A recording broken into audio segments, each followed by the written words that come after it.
시간이 되었습니다. 다 같이 기도하심으로 2020년 8월 2일 주일 예배를 시작하겠습니다. 여호와의 모든 종들아, 여호와를 송축하라. 성소를 향하여 너의 손을 들고 여호와를 송축하라. 천지를 지으신 여호와께서 시온에서 내게 복을 주실지어다. 아멘. 영원부터 영원까지 살아계신 하나님 아버지, 아침에 피었다가 저녁에 쓰러지는 풀잎 같은 인생들을 날마다 지키시고 인도하심을 감사드립니다. 이 시간 우리의 중심을 주님께 올려드리오니 기뻐받아 주시옵소서.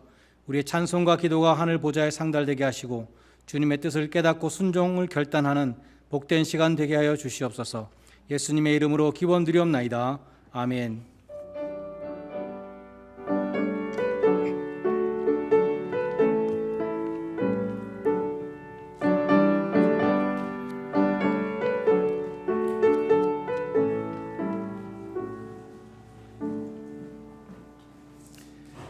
다 함께 일어나셔서 25장 찬송을 함께 부르시겠습니다.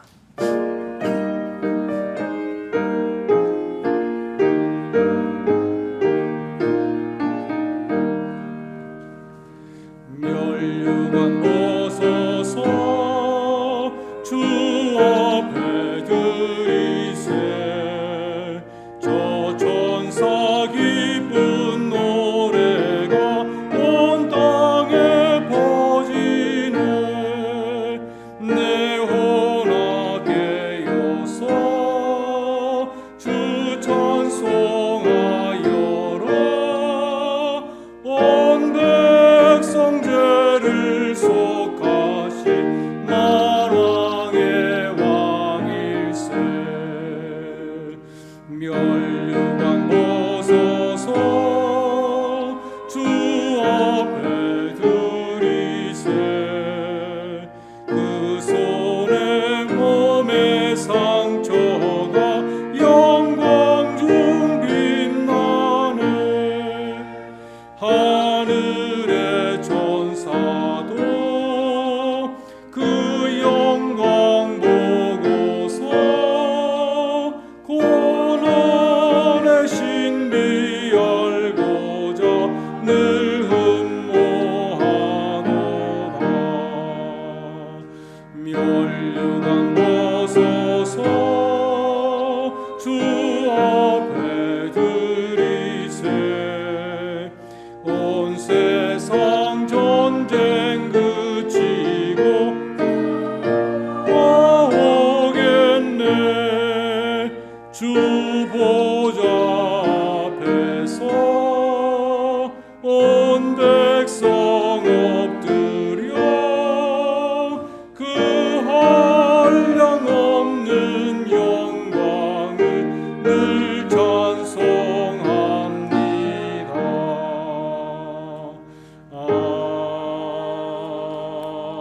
아멘. 교독문 제82번 빌립보서 2장 말씀을 함께 교독하겠습니다. 교독문 제82번입니다.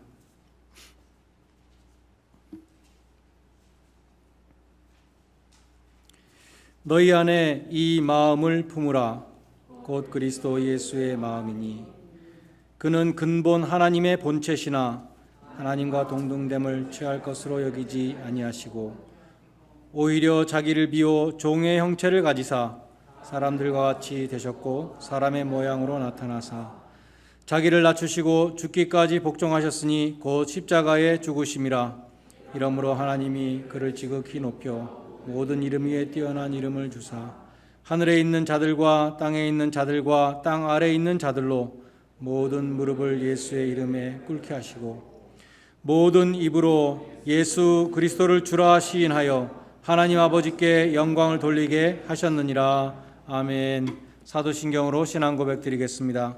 전능하사 천지를 만드신 하나님 아버지를 내가 믿사오며 그 외아들 우리 주 예수 그리스도를 믿사오니 이는 성령으로 잉태하사 동정녀 마리아에게 나시고 본디오 빌라도에게 고난을 받으사 십자가에 못 박혀 죽으시고 장사한 지 사흘 만에 죽은 자 가운데서 다시 살아나시며 하늘에 오르사 전능하신 하나님 우편에 앉아 계시다가 저리로서 산자와 죽은 자를 심판하러 오시리라.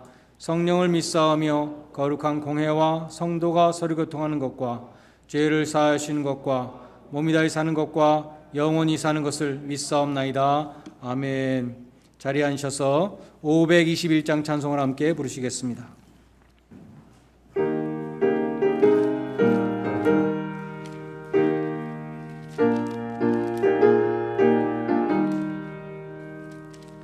구원으로 인도하는 그 문은 참 좁으며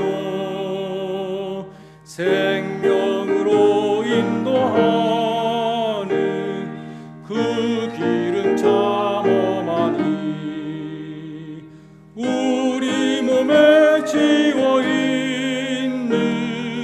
그 더러운 죄짐을 하나 없이 벗어놓고 힘써서 들어갑시다. 구원으로 인도하는 그 좁은 문 들어가 영생으로 인도하는 그 생명길 갑시다. 이 세상에 많은 사람 큰 문으로 들어가 넓은 길로 갈지라도 멸망으로 끝나니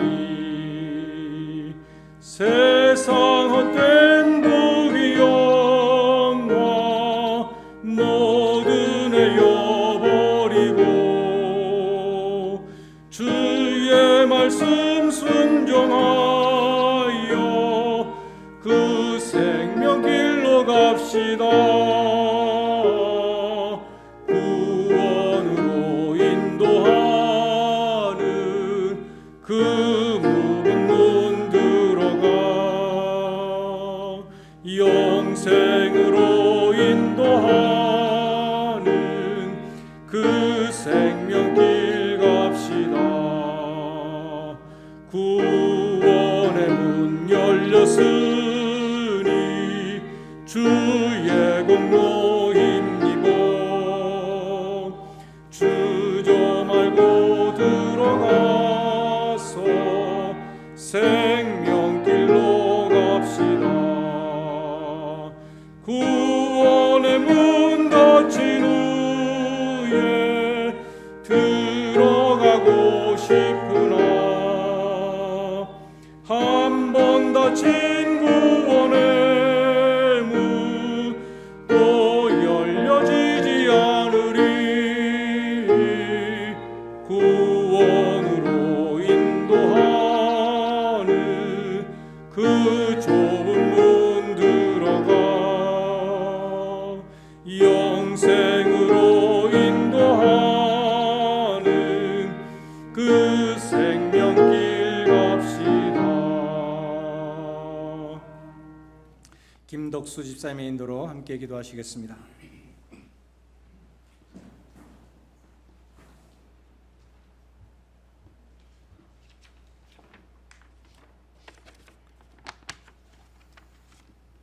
다 같이 기도하시겠습니다. 주님, 8월의 아름다움을 다시 보게 하시면 감사합니다. 8월의 로드아일랜드는 어찌 그리 아름다운지요. 주여, 저 길가의 나무는 주님의 은혜로 저렇게 춤추고 있는데 주님의 은혜를 잊고 사는 우리를 용서하여 주시옵소서. 주여, 저 바람은 주님이 가라는 곳으로 망설임 없이 가는데 우리는 아직도 순종하지 않음을 고백합니다.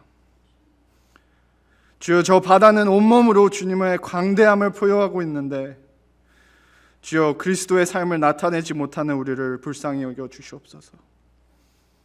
주여, 저 하늘의 수많은 별들은 주님을 쉬지 않고 찬양하고 있는데 주여, 우리는 쉬지 않고 불평하고 있음을 우리를 용서하여 주시옵소서. 주여, 저 바위는 매일 침묵으로 주님께 외치고 있는데 하루에 10분 앉아서 주님께 외치는 것이 왜 이리 힘든 것인지요.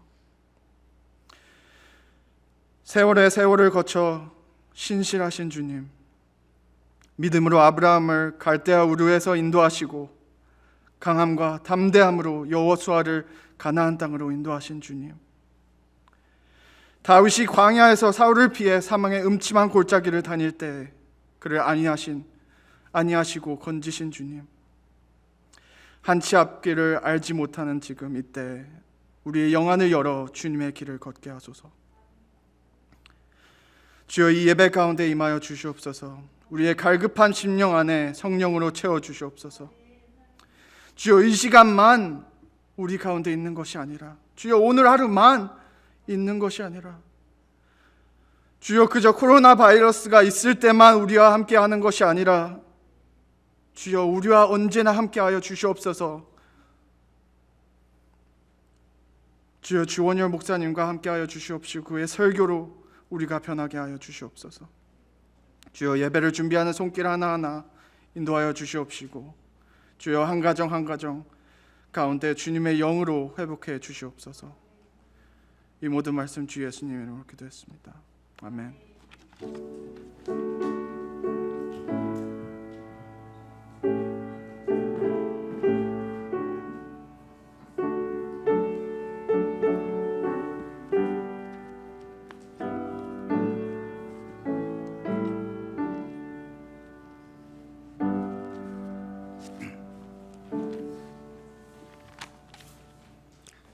성경 말씀 민수기 3장 1절로 16절 말씀을 봉독하겠습니다. 민수기 3장 1절로 16절 말씀 제가 봉독하겠습니다. 여호와께서 시내산에서 모세와 말씀하실 때에 아론과 모세가 낳은 자는 이러하니라. 아론의 아들들의 이름은 이러하니 장자는 나답이요 다음은 아비후와 엘르아살과 이다말이니 이는 아론의 아들들의 이름이며 그들은 기름 부음을 받고 거룩하게 구별되어 제사장 직분을 위임받은 제사장들이라. 나답과 아비후는 시내 광야에서 여호와 앞에 다른 불을 들이다가 여호와 앞에서 죽어 자식이 없었으며 엘르아살과 이다말이 그의 아버지 아론 앞에서 제사장의 직분을 행하였더라. 여호와께서 또 모세에게 말씀하여 이르시되 레위 지파는 나아가 제사장 아론 앞에 서서 그에게 시종하게 하라. 그들이 회막 앞에서 아론의 직무와 온 회중의 직무를 위하여 회막에서 심우하되 곧 회막의 모든 기구를 맡아 지키며 이스라엘 자손의 직무를 위하여 성막에서 심우할지니 너는 레위인을 아론과 그들의 아들들에게 맡기라. 그들은 이스라엘 자손 중에서 아론에게 온전히 맡겨진 자들이니라. 너는 아론과 그의 아들들을 세워 제사장 직무를 행하게 하라. 외인이 가까이 하면 죽임을 당할 것이니라. 여호와께서 모세에게 말씀하여 이르시되 보라, 내가 이스라엘 자손 중에서 레위인을 택하여 이스라엘 자손 중에 태를 열어 태어난 모든 마지를 대신하게 하였은즉 레위인은 내 것이라.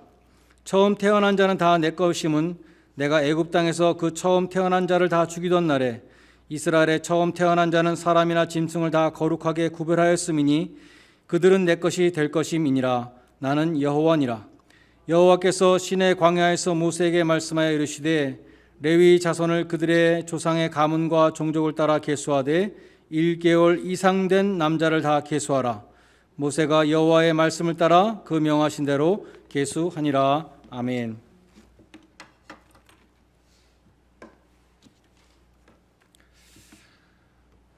아주 오래전에 어떤 교우님이 우리 교회 예배당 안에서 몇 사람이 모여서 이렇게 얘기를 하는데요. 저도 있었습니다. 근데 그분이 이런 얘기를 하는 거예요. 차를 타고 운전해 가는데 그 차에서 아마 기독교 방송이었나 봅니다. 어떤 사람이 얘기를 하는데 이런 얘기를 했다는 것입니다. 이 세상에서 가장 스트레스가 많은 직업은 Surgeon and Pastor다, 이렇게 말했다는 것이죠. 외과 의사와 목사다. 그러니까 우리 목사님이 얼마나 힘드신지 우리가 알아야 된다. 그렇게 아주 좋은 말씀을 해주시는 분이 계셨어요. 외과 의사는 정말 그렇죠. 의사들이 다 마찬가지죠. 마취과에서도 마찬가지고 사람의 생명을 다루기 때문에 얼마나 스트레스가 많이 있겠습니까? 그런데 우리가 오늘 봉독한 이 민수기 3장에 보면 제사장의 사역이 그처럼 죽을 수도 있는 do or die ministry, 아론의 아들들이 제사장으로 세우심을 받았습니다. 아론은 대제사장이고 아론의 아들들, 네 아들이 제사장이었는데 그 첫 번째, 두 번째 아들 나답과 아비후는 다른 불을 들이다가 여호와 앞에 죽었다고 기록되어 있습니다. 4절이죠. 다른 불, 많은 영어 성경은 unauthorized fire라 그랬고 킹 제임스에는 profane, 거룩하지 못한 불, 또 어떤 영어 성경은 strange fire, 여러 가지로 번역했습니다. 레위기 16장 12절로 13절에 보면 어떤 불을 드려야 되는가 하나님 말씀하셨어요. 여호와 앞 제단에서, 번제단이겠죠, 번제단의 불을 향로에 담아가지고 또 곱게 간 향기로운 향을 거기에 부어서 그것으로 하나님 앞에 드리라는 것이죠. 분향하라 그랬습니다. 그렇게 어떤 불을 드려야 되는가 아주 구체적으로 하나님이 명령하셨는데 그들은 뭐 귀찮았는지 아니면 경솔했는지 모르지만 다른 불을, 하나님이 규정하지 않은 불을 드리다가 하나님 앞에서 죽었습니다.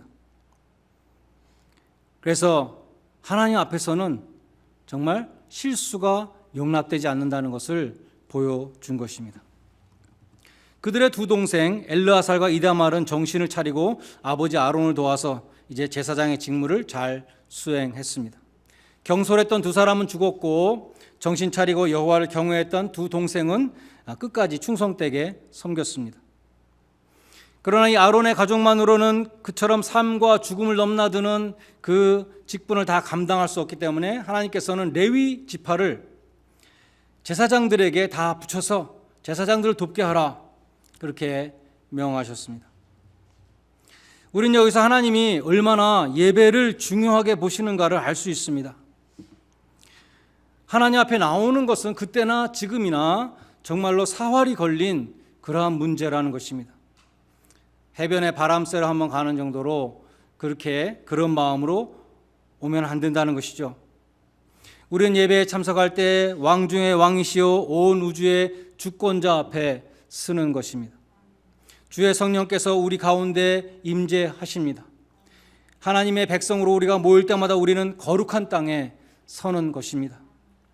우리는 경솔한 태도가 아니라 경건한 마음, 하나님을 경외하는 마음으로 예배의 자리에 임해야 하는 것이죠.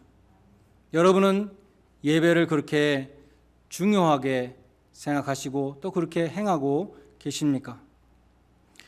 요한복음 4장 20절에 보면 사마리아 여인이 예배에 대해서 예수님께 질문했습니다. 우리 조상들은, 사마리아 조상들은 이 산에서 예배하라 그랬는데, 그리심산을 가리킵니다. 사마리아에 있었던 그리심산.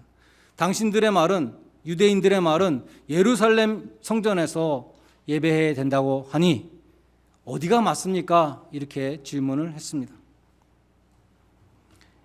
이 여인의 질문을 이해하려면 우리가 배경을 좀 알아야 되는데, 이스라엘은 솔로몬 왕 다음에 남부 왕조로 갈렸죠. 북쪽은 이스라엘이라고 불렸고 사마리아라는 도시가 수도였습니다. 남쪽은 유다라고 불렸고 예루살렘이 수도였습니다. 북왕국은 이제 이 북왕국 주민들이 예루살렘으로 예배를 드리기 위해서 내려가는 것을 막기 위해서 북왕국 땅 안에 성전을 두 군데 세웠어요. 단과 베델에 성전을 세우고 거기에 금송아지를 갖다 놓았습니다. 만들었습니다. 그리고 이것이 너희를 애굽에서 이끌어낸 신이다라고 선언했죠. 마치 출애굽 때에 아론과 모든 백성들이 금송아지를 숭배한 다시 재판이 이루어진 것입니다. 게다가 여로보암 왕, 이스라엘의 남북 왕조 이스라엘 첫 번째 왕이죠. 그는 레위 자손이 아닌 보통 사람들로 성전의 제사장들을 삼았습니다. 그러니까 이 북이스라엘은 완전히 비성경적이고 비진리의 예배를 드리게 된 것이죠. 그러한 북왕조 이스라엘은 기원전 722년에 아수르에 멸망당했습니다.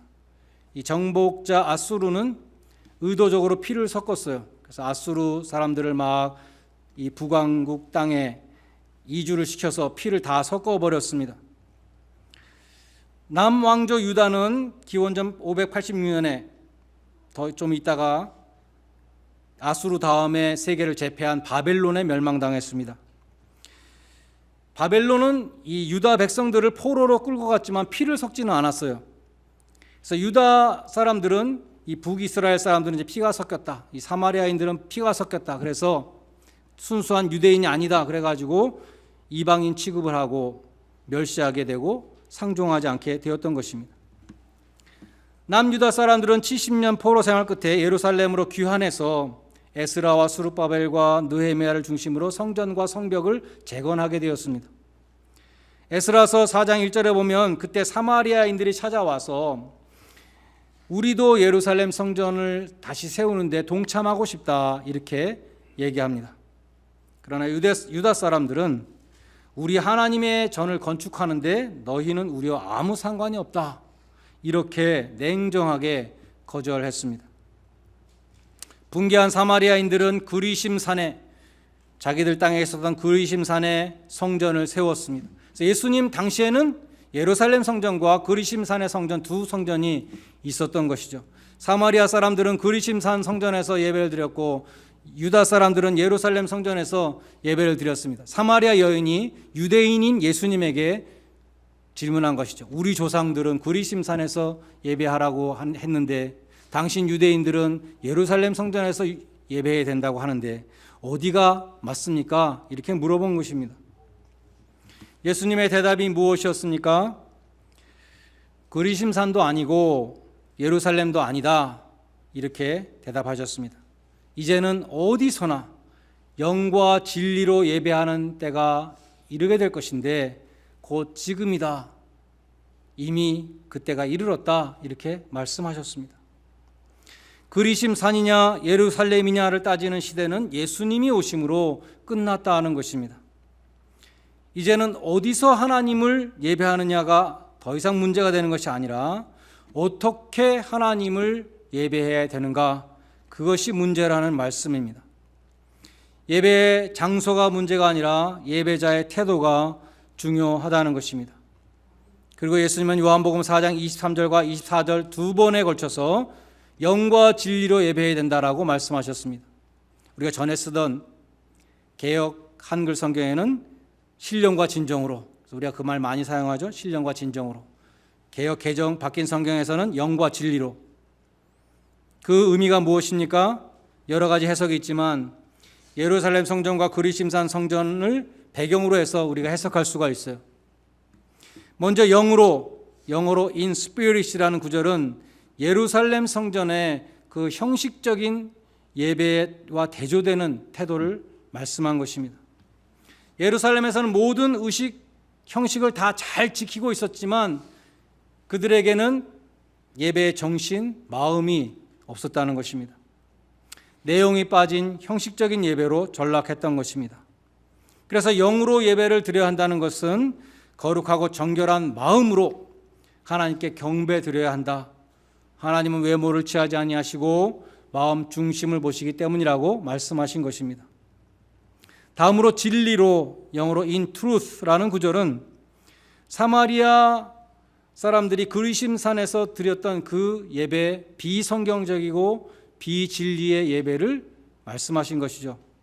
그와 대조되는 태도를 말씀하신 것입니다.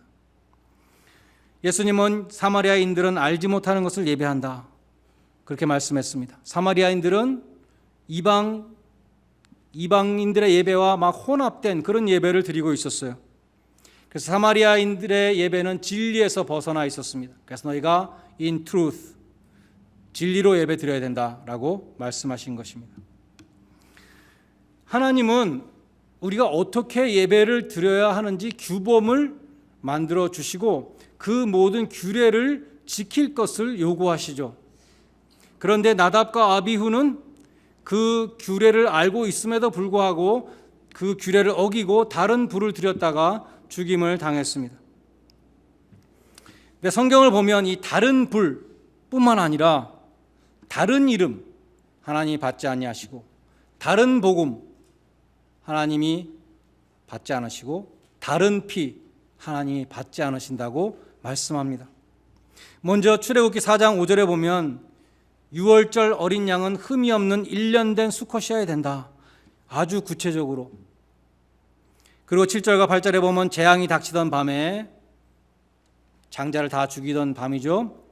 어린 양의 고기는 다 구워 먹고 그 피를 너희들 대문에 양쪽 문설주와 위에 임방에 디귿자로 바르라 그랬습니다.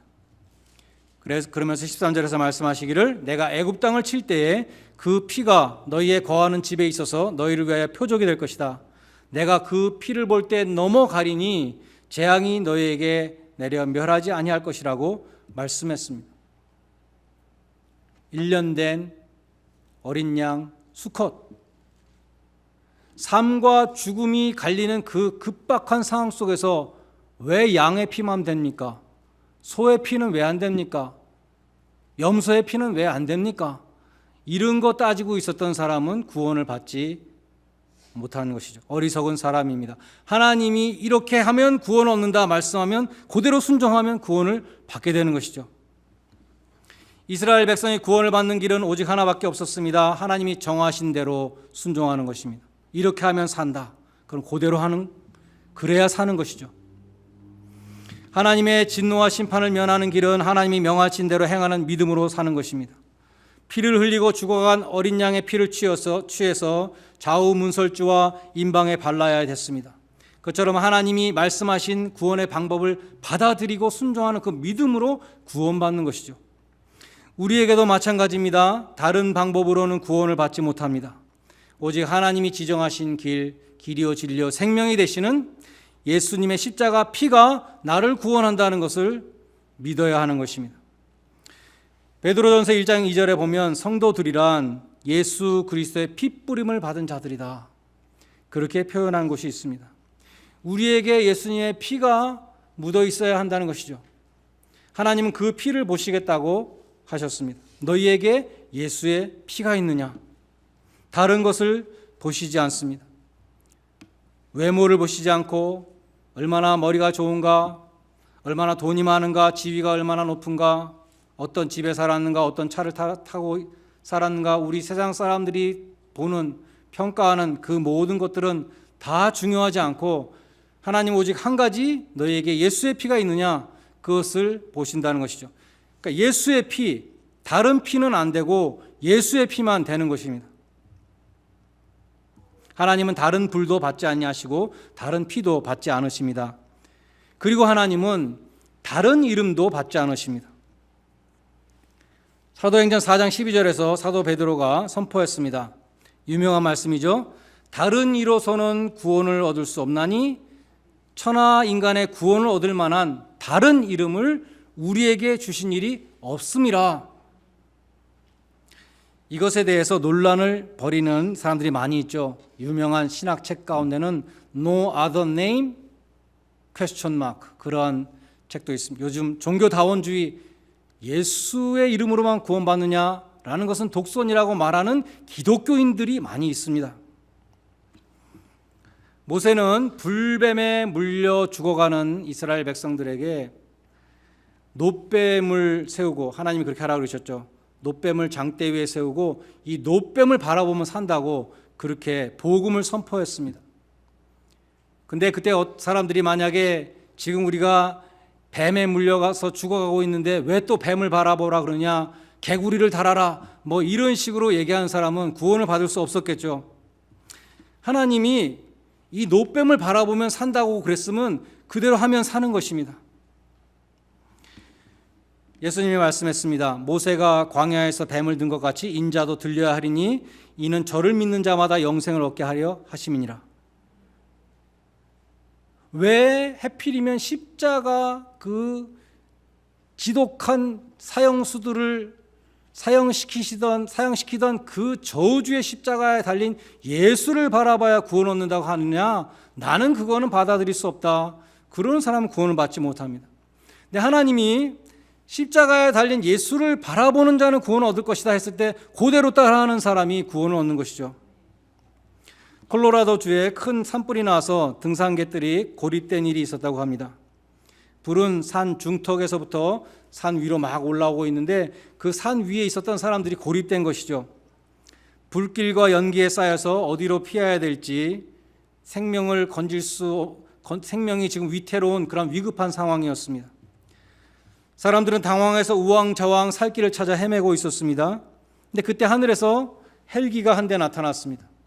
그리고 헬기로부터 빨간 줄이 내려왔어요. 그리고 방송을 합니다. 이 줄을 따라오십시오. 거기서 사람들이 왜 저 줄만이 생명줄인가? 왜 저걸 따라가야만 우리가 사는가?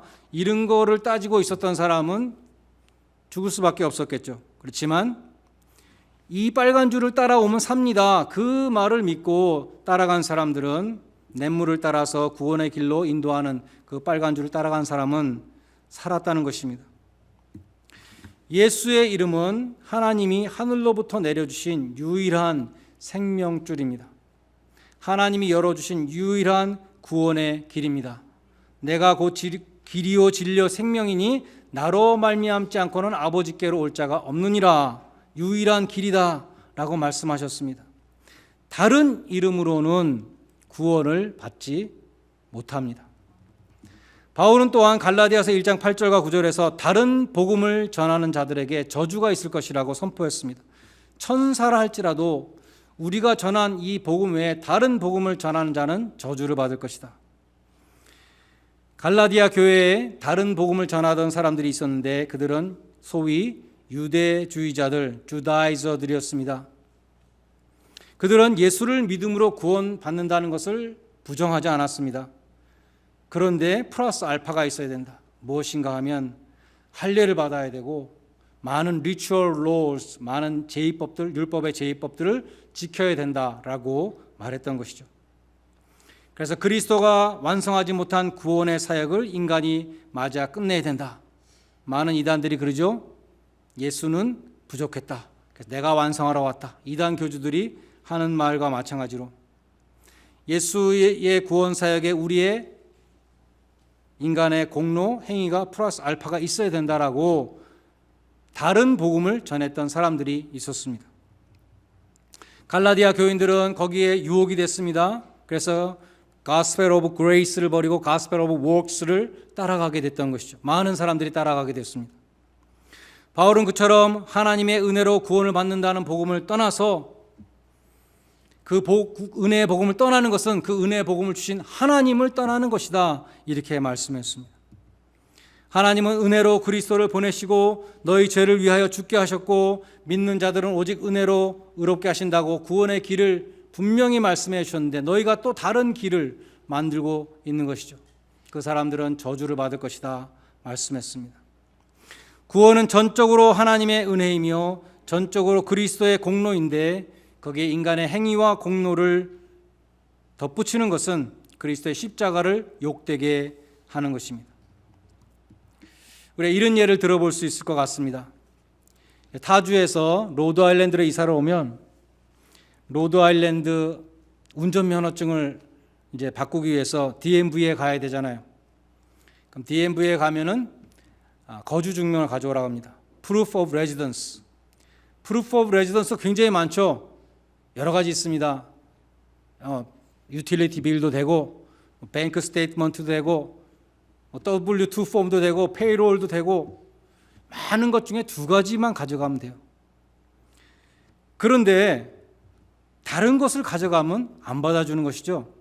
어떤 사람이 자기 집 앞에서 사진을 딱 찍어가지고 이 사진이 증명이다. 이게 내 집이고 내가 이 집에 사는 증거가 이 사진이다. 받아주겠습니까? 안 받아주겠습니까? 어떤 사람이 우리 교회 교인 주소록을 가지고 와서 이 교인 주소록에 내 이름과 주소를 보십시오. 이것이 나의 거주 증명입니다 하면 받아주겠습니까? 안 받아주겠습니까? 받아준다고 규정되어 있는 것을 가지고 가야 받아주는 것이죠. 하나님도 마찬가지라는 것이에요. 하나님은 다른 불을 오늘 받아주지 않았다고 기록되어 있는데 뿐만 아니라 다른 피, 다른 이름, 다른 복음 다 받아주지 않습니다. 저주를 받습니다. 마지막으로 12절에 보면 하나님은 레위인은 내 것이다 이렇게 말씀합니다. 근데 이어지는 13절에 보면 처음 태어나는 장자는 다 내 것이다. 레위인도 내 것이고 장자도 내 것이라고 말씀했는데 우리가 다 읽지 못했지만 45절에 보면 이스라엘 자손 중에서 모든 처음 낳은 자 대신에 레위인을 취하라 이렇게 말씀합니다. 장자 대신에 레위인을 취하라. 장자는 내 것이다. 이스라엘을 애굽 땅에서 이끌어오던 그 날에 애굽의 장자를 다 죽이던 날에 어린 양의 피로 이스라엘의 장자들을 구원했기 때문에 이스라엘의 모든 장자는 내 것이다. 그런데 레위인으로 장자를 대신하라. 그러니까 장자도 내 것이고 레위인도 내 것이 되는 것이죠. 그러니까 레위인은 특별한 의미에서 하나님의 것이었습니다. 장자를 대신한 하나님의 소유였습니다. 그런데 그냥 장자 대신 레위인 이렇게 그룹 대 그룹이 아니라 1대1로 대신하라 그랬어요. 장자 한 사람하고 레위인 한 사람하고 정확하게 대신하라 그러셨어요. 그래서 계수를 하라 그런 거예요. 장자도 몇 명인지 계수해보고 레위인도 몇 명인지 계수해보라.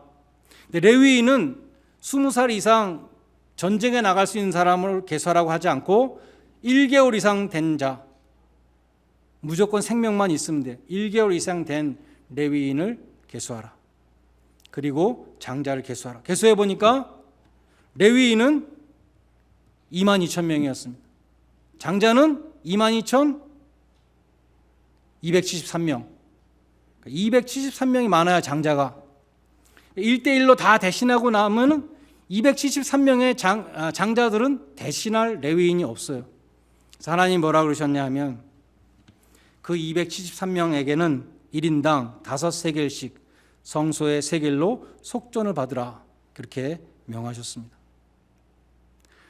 레위인으로 대신 안 되는 장자들은 속전으로 대신했습니다. 히브리서 12장 23절에 보면 천국에 가면 장자들의 모임이 있다. NIV 성경에 보면 The Church of the Firstborn, 천국에 있는 교회는 장자들의 교회라고 그랬어요. 그러면 장자들만 천국에 갑니까? 여자들은 천국에 못 가고 차남과 삼남은 천국에 못 가고 장자들만 천국에 갑니까? 그것이 아니라 천국에 간 모든 성도들을 성경은 장자라고 표현하고 있습니다. 하나님의 소유이기 때문에. 그러니까 우리 한 사람 한 사람이, 천국 백성 한 사람 한 사람이 다 장자인 것이죠. 한 사람 한 사람 다 레위인으로 구속하였듯이 예수 그리스도의 피로 구속한 것입니다. 예수님이 불특정 다수의 모든 인류를 위해서 십자가에서 피 흘리신 것이 아니라 한 사람 한 사람, 하나님이 택하신 그 한 사람 한 사람을 위해서 따로따로 다 피를 흘리신 것이죠. 우리 장로교 교리에 제한 속죄라는 Limited Atonement라는 것이 있는데 하나님이 택하신 자들을 그들만을 위해서 예수님이 속죄의 피를 흘리셨다는 것입니다. 레위인 한 사람 한 사람이 장자 한 사람 한 사람을 다 1대1로 대신했던 것과 마찬가지로 예수님도 하나님이 택하신 자 한 사람 한 사람을 위해서 속죄의 피를 흘리셨습니다. 예수님은 인류 전체에게 블랭크 책을 주신 것이 아니라 예수님이 십자가에서 하나님이 택하신 한 사람 한 사람, 우리 한 사람 한 사람에게 따로따로 체크를 주셨어요. 값 주고 사셨습니다. 성소의 세겔로 5세겔이 아니라 천금보다 더 귀한 그리스도의 보배로운 피로 우리 한 사람 한 사람을 값 주고 사셨다는 것입니다. 우리는 그 놀라우신 구속의 은혜를 찬양하며 예배하는 것이죠. 예수님이 나를 위해서 그 보배로운 피를 흘려서 나를 구원하셨다니 만입이 있어도 그 은혜를 하나님 앞에 찬양할 수 없고 하늘을 두루마리 삼고 바다를 먹물 삼아도 하나님의 은혜를 다 기록할 수 없습니다 라고 우리는 찬양하고 예배를 드리는 것입니다. 뿐만 아니라 성경에 보면 우리가 삶 전체로 하나님 앞에 예배를 드려야 된다 그렇게 말씀합니다. 바울이 로마서 12장 1절에서 말씀했습니다. 너희 몸을 하나님이 기뻐하시는 거룩한 산 제사로 드리라. 개역 개정에서는 제물이라고 바뀌었죠. 너희 몸을 산 제물로 드리라 라고 말씀했습니다. 하나님 앞에 바쳐지는 제물과 같이 하나님 앞에 바쳐지는 삶, 예배의 삶을 살라라고 말씀했습니다. 헌신의 삶을 살아라. 구원받은 사람들은 헌신의 삶을 살아라 말씀했습니다. 세상에서 마음대로 죄 짓다가 그것을 용서받기 위해서 일주일에 한 번씩 예배를 드린다. 그런 예배는 가증한 것이고 하나님이 미워하시는 것이라 말씀합니다. 이사야서 1장에 보면 하나님이 말씀했습니다. 너희들이 성회와 더불어 악을 행하는 것을 내가 견디지 못하겠노라. 오늘날로 말하면 너희가 세상에서 마음대로 죄악된 생활을 하고 있다가 너희가 예배 시간에 와서 예배를 드릴 때 나는 정말 그 예배를 견딜 수가 없다. 미가서 6장에도 말씀했습니다. 천천의 수양보다 겸손히 하나님과 동행하는 것을 원하신다라고 말씀했습니다. 영과 진리로 드리는 주일 예배는 일주일의 삶으로 이어져야 됩니다.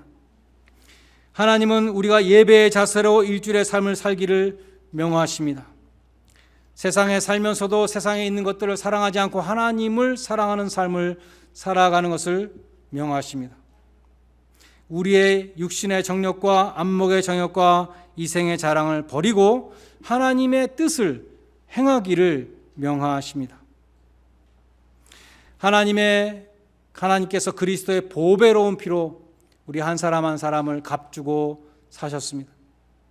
여러분 한 사람 한 사람이 정말 하나님께 산 제물로 드리는 그러한 거룩한 예배의 삶을 사는 복된 하나님의 백성들이 다 되시기를 주님의 이름으로 간절히 축원드립니다. 기도하시겠습니다. 하나님 아버지, 예배를 경홀히 여겼던 저희의 모습을 내어놓습니다. 마음이 없이 드렸던 저희의 예배들을 회개합니다.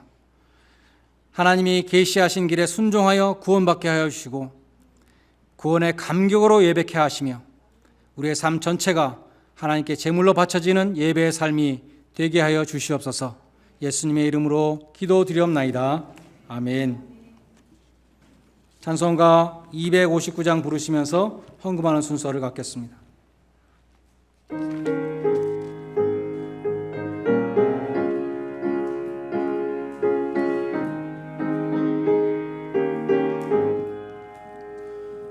예수 십자가에 흘린 피로써 그대는 씻기어 있는가.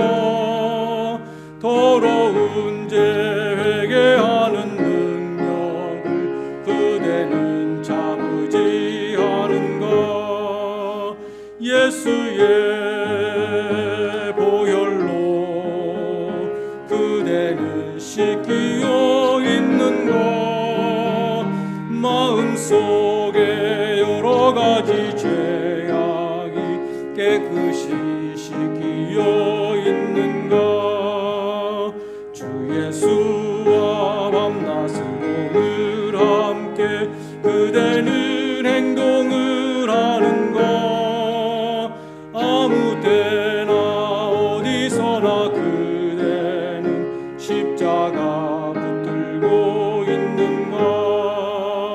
예수의 보혈로 그대는 씻기어 있는가. 마음속에 여러 가지 죄악이 깨끗이 씻기어 있는가. 주님 예수 다시 올 때 그대는 영접할 예복이 있는가. 그대 몸은 거룩한 곳 천국에 들어갈 준비가 됐는가. 예수의 보혈로 그대는 씻기어 있는가. 마음속에 여러 가지 죄악이 깨끗이 씻기어 있는가. 모든 죄에 더러워진 예복을 주 앞에 지금 다 벗어서 샘물같이 솟아나는 서열로 눈보다 더 희게 씻으라. 예수의 보혈로 그대는 씻기어 있는가. 마음속에 여러 가지 죄악이 깨끗이 씻기어 있는가. 교회 소식을 전해드리겠습니다. 주일 예배는 온라인 예배와 현장 예배를 병행합니다. 이제 몇 주일 있으면 9월 첫 주부터 우리 청년들이 예배에 참석하게 될 것 같은데요.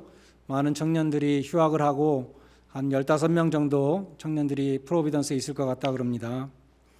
그래서 우리가 9월이 되면 장년 예배와 청년 예배를 분리해서 드리겠습니다. 11시 장년 예배는 그대로 드리고 청년 예배는 오후에 시간을 정해서 드리도록 하겠습니다. 주일학교는 당분간 온라인 예배로 드리고 역시 개학을 한 다음에 8월 31일 날 개학하죠. 우리 학부모님들의 의견을 물어서 몇 가정이 현장 예배, 다시 말해서 주일학교에 현장 예배 자녀들 보내시기 원한다면 우리가 주일학교 현장 예배를 시작하고 또 그 부모님들을 위한 이 현장 예배도 시작해야 될 것 같습니다. 주일학교 예배도 그렇게 되면은 주일학교에 보내기를 원하시는 분도 계시고 안 보내기를 원하시는 분도 계시고 그럴 것 같은데, 그렇게 되면 주일학교 예배도 온라인 예배와 현장 예배를 분리해야 될 것 같고요. 만약에 주일학교 학부모들을 위한 예배를 또 따로 드리게 된다면 우리가 장년 예배, 학부모 예배, 청년 예배 우리가 시간 간격을 두고 그렇게 드리도록 하겠습니다. 어려운 상황 속에서도 교회를 사랑하는 마음으로 벤모와 우편으로 혹은 직접 오셔서 헌금을 드리시는 모든 분들께 감사드립니다. 올해도 많은 가정들이 이제 가셨는데 또 올해 후반기에도 떠나가실 가정들이 있고 또 내년 또 여름이 되면 우리 젊은 의사 선생님들 비롯해서 많은 가정들이 떠나게 돼요. 우리가 지금 같이 모여서 예배드리지 않으니까 빈자리가 안 보이는데 올해하고 내년 2년 동안에 15가정이 떠납니다. 그런데 새로 오시는 가정들은 참 없죠. 새로 오신 가정들은 또 참 없지만 또 오셔도 우리가 또 만날 수가 없어서 또 이렇게 같이 정착하는데 또 어려움이 있어요. 그렇지만 이 어려운 과정 가운데 우리 청년들도 또 많이 줄고 참 이 다운사이즈된 어려운 과정 앞으로 1년 동안 우리가 겪어야 될 것 같은데 우리 모두가 합심해서 기도하면서 교회를 잘 지킬 수 있기를 바라겠습니다. 큐티 나눔 방 수요일 저녁 7시 줌으로 모입니다. 너싱홈에 계신 차춘자 권사님 또 시니어 교우님들의 건강을 위해서 기도해 주시고 금요일 날 주보를 만들어서 제가 미처 넣지 못했는데 차철호 집사님의 누님께서 65세신데 암으로 투병하시다가 한국에서 소천하셨습니다. 가보지도 못하시고 그런 가운데 있는데 가정을 위해서 기도해 주시기 바랍니다. 생명의 삶 바깥에 빛이 되어 있습니다. 원하시는 분들은 한 부씩 가져가시고 5불씩 박스에 넣으시면 되겠습니다. 오늘 마지막 축도는 박지훈 목사님께서 해 주시겠습니다. 다 일어나셔서 마지막 1장 찬송을 함께 부르겠습니다.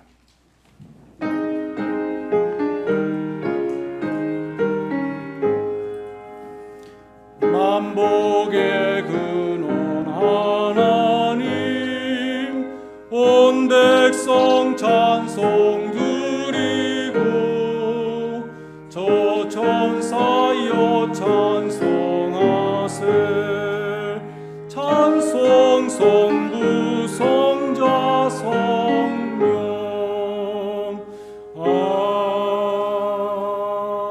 아멘. 하나님 아버지, 무더운 날씨 가운데 저의 건강을 지켜주심을 감사드립니다. 저의 믿음도 나태해지지 않도록 지켜주시고 주님으로부터 멀어지는 것이 아니라 날마다 주님께 더 가까이 나아가며 주님과 동행하는 기쁨 가운데 살아가게 하여 주시옵소서. 주님, 많은 청년들이 이번 학기에 휴학을 합니다. 주일학교가 모이지 못하고 있습니다. 목장들이 모이지 못하고 있습니다. 소수의 인원만이 예배당에 모여 예배드리고 있습니다. 이처럼 모이지 못하는 이 시험의 기간이 오히려 연단의 기간이 되게 하시고 소망 중에 인내의 열매를 맺게 하시며 타성에 물든 옛 그런 모습들을 버리게 하시고 감격으로 새롭게 시작하는 계기가 되게 하여 주시옵소서. 올해와 내년에 많은 교우님들 또 많은 청년들이 떠나가고 또 떠나가시지만 남은 자들이 능히 감당케 하시며 주님의 살아계심을 체험하는 놀라운 기회가 되게 하여 주시옵소서. 하나님 아버지, 지난 주간에 사랑하는 누님을 천국으로 보낸 우리 차철호 집사님 가정을 위로하여 주시고 차춘자 권사님의 건강을 지켜주시옵소서. 이 세상에 살다가 죽는 것이 꿈 같지만 천국을 소망하며 세월을 아껴서 주님의 뜻을 행하는 복된 성도들이 되게 하여 주시옵소서. 저희 교회 시니어분들과 육신이 약한 교우님들 한 분 한 분 주님께 올려드립니다. 영혼이 잘된 같이 범사에 잘되고 강건케 하여 주시옵소서. 저희 교회의 비즈니스를 운영하는 모든 교우님들 기억하여 주시고 이 어려운 기간이 마치도록 주님께서 그 기업을 지켜주시옵소서. 저희 교회 직장에서 일하시는 교우님들 그 가정들 기억하여 주시고 복되고 형통한 길로 인도하여 주시옵소서. 또한 직장을 찾고 있는 우리 청년들 주님께서 기억하여 주시고 하나님께서 열어주시는 새롭고 산 길로 걸어가게 하여 주시옵소서. 저희 교회 환자를 대하시는 교우님들, 학생들을 대하는 교수님들, 재소자를 대하는 교우님과 그 가정들 감염으로부터 지켜주시고 치유와 회복의 통로로 사용하여 주시옵소서. 저희 교회 자녀들을 보살피는 우리 부모님들 주님께 올려드립니다. 지치지 않도록 새 힘을 더하여 주시고 주님의 훈계로 양육할 때에 우리 자녀들이 믿음의 계승자들이 되게 하시고 주님의 말씀으로 등불을 삼아 의의 길로 걸어가는 복된 자녀들 되게 하여 주시옵소서. 하나님 아버지, 저희들에게 바칠 수 있는 믿음 주심을 감사드립니다. 천국의 보화를 쌓도록 축복하여 주심을 감사드립니다. 물질이 있는 곳에 마음도 있다고 하신 말씀과 같이 이 물질을 드리며 우리의 마음이 주님을 향하게 하여 주시옵소서. 이 물질에 축사하여 주셔서 우리의 작은 정성으로 하나님의 큰 뜻이 이루어지게 하시며 교회의 부흥 발전에 귀히 사용되게 하여 주시옵소서.